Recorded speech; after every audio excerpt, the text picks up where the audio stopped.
رمضان رمضان رمضان رمضان رمضان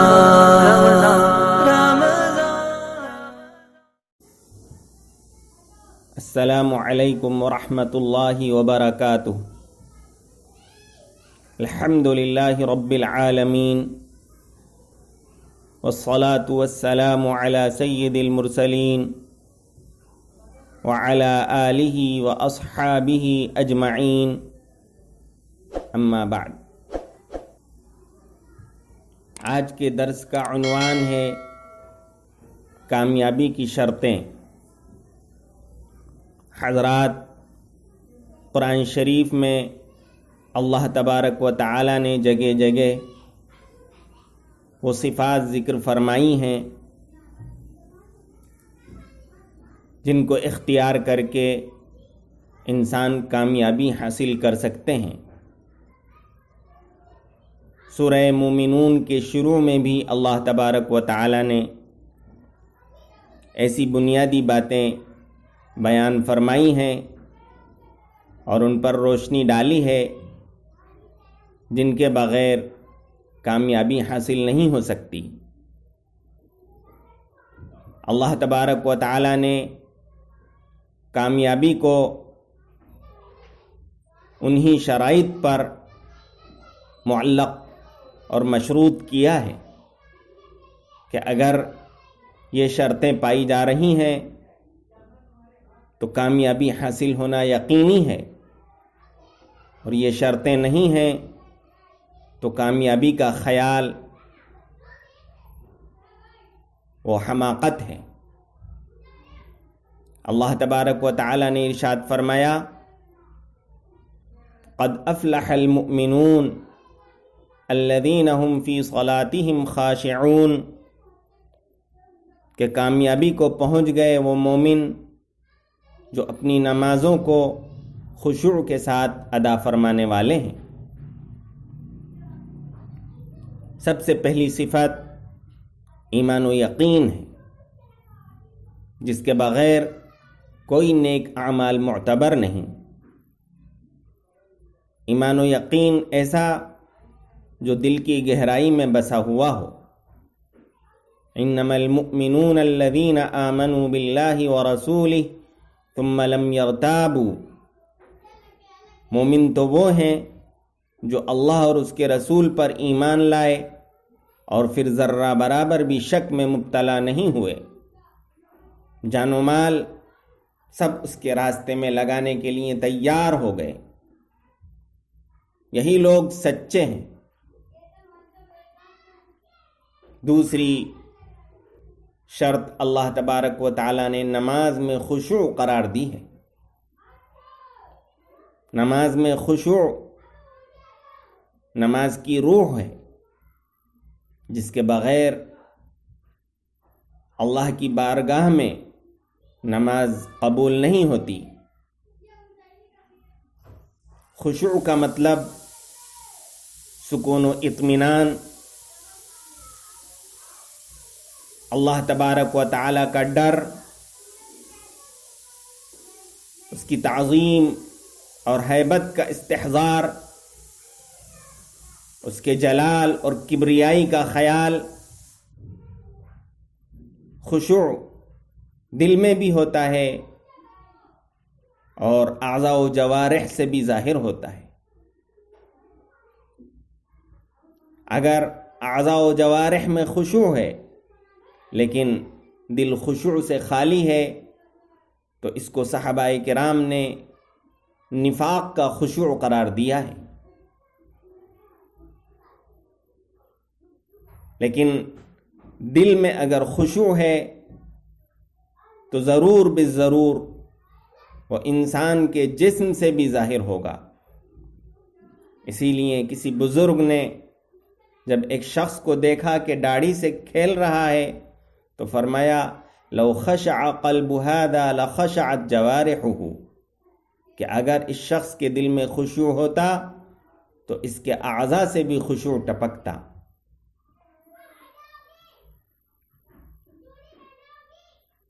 خشوع کی نماز یہ ہے جس کو حدیث شریف میں فرمایا گیا ہے ان تعبد اللہ کأنک تراہ فإن لم تکن تراہ فإنہ یراک، کہ اللہ کی عبادت ایسے کرو گویا کہ اللہ کو دیکھ رہے ہو۔ بندہ یہ سمجھے کہ میں بادشاہوں کے بادشاہ کے سامنے کھڑا ہوں، اس سے مناجات کر رہا ہوں، کیونکہ حدیث میں آیا ہے اذا کان احدکم فی الصلاۃ فانہ یناجی ربہ، کہ جب آدمی نماز پڑھتا ہے تو وہ اللہ تبارک و تعالی سے راز و نیاز کی باتیں کرتا ہے، اللہ سے مناجات کرتا ہے۔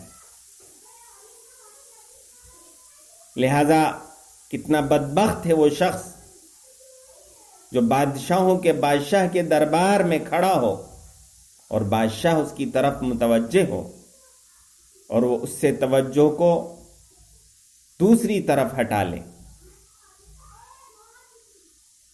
بزرگوں نے فرمایا کہ تم ایسی نماز پڑھو گویا کہ تمہاری زندگی کی آخری نماز ہے۔ یہ مضمون ایک حدیث میں بھی آیا ہے جس کو بعض علماء نے حسن قرار دیا ہے۔ ابن ماجہ میں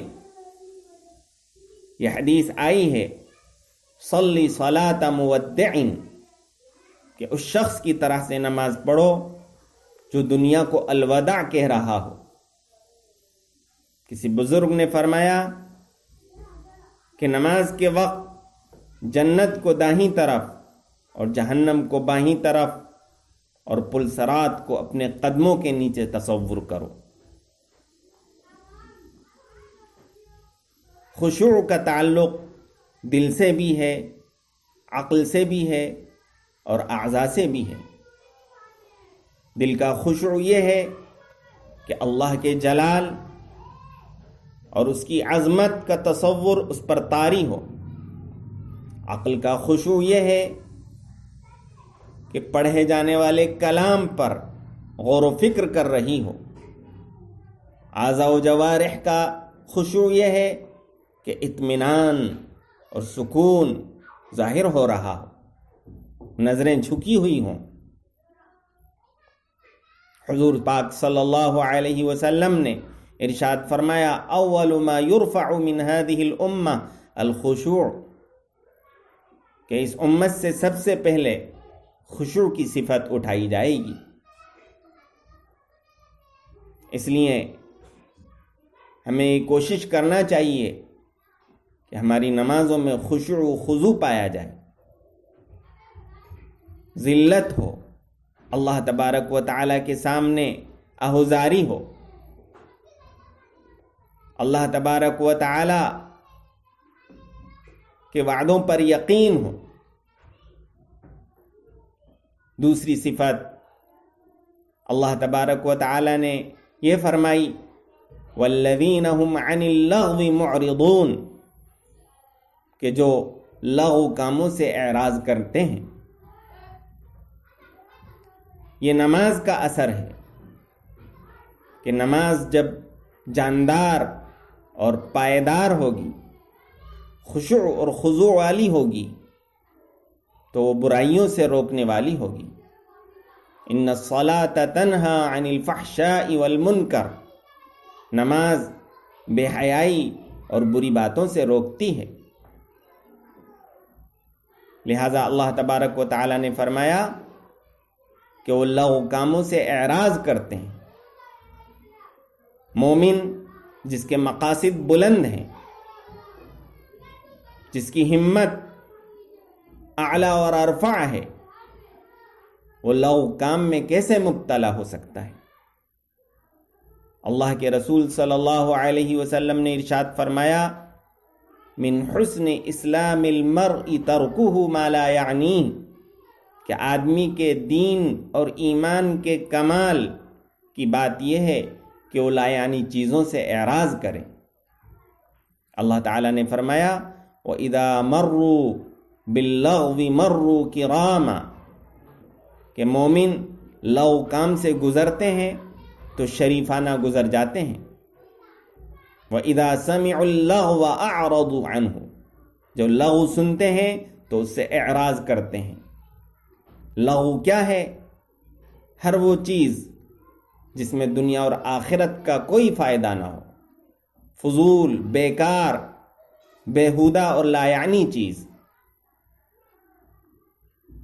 غیبت، چغلخوری، تمسخر، لا یعنی مذاق، یہ ساری چیزیں لغو اور بیکار ہیں۔ آج کل لغو کی ایک بہت بڑی مثال موبائل کا شغل بھی ہے، جس میں ہمارے وقت عزیز کے گھنٹوں برباد ہو جاتے ہیں۔ اللہ تبارک و تعالی نے اہل ایمان کی صفت لغو کاموں سے اعراض قرار دی ہے۔ چوتھی صفت اللہ تبارک و تعالی نے بیان فرمائی، والذین هم للزکاة فاعلون، اور وہ زکوٰۃ کو ادا کرنے والے ہیں، یعنی اپنے مال کی زکوٰۃ پوری پوری ادا کرتے ہیں۔ بعض علماء نے فرمایا کہ یہاں زکوٰۃ سے مقصود اپنے نفس کا تزکیہ بھی ہو سکتا ہے، یعنی جو اپنے آپ کو سنوارتے ہیں، اچھے اخلاق سے، اچھی صفات سے آراستہ کرتے ہیں، اللہ کی محبت اپنے دل میں بساتے ہیں، دنیا سے بے رغبتی، حسن اخلاق، زہد، جنت کا شوق، یہ ساری صفات ان کے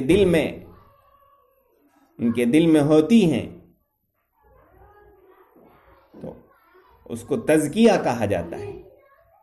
والذین هم للزکاة فاعلون والذین هم لفروجهم حافظون، فرمایا کہ جو اپنی شرمگاہ کی حفاظت کرتے ہیں، یعنی مومن پاک دامن ہوتے ہیں، وہ زناکاری میں، فحش میں مبتلا نہیں ہوتے، الا علی ازواجہم او ما ملکت ایمانہم، لیکن اللہ تبارک و تعالی نے جو جائز طریقہ رکھا ہے اس سے وہ اپنی ضرورت پوری کرتے ہیں۔ لہذا نکاح کرنا یہ زناکاری سے پرہیز کا سب سے بڑا ذریعہ ہے۔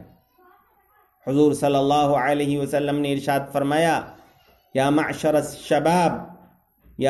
الشباب من استطاع منکم الباءۃ فلیتزوج، کہ تم میں سے جو نکاح پر قادر ہو وہ نکاح کر لے، فإنہ اغض للبصر واحسن للفرج، کیونکہ یہ نگاہ کو جھکانے والا ہے اور شرمگاہ کو محفوظ رکھنے والا ہے۔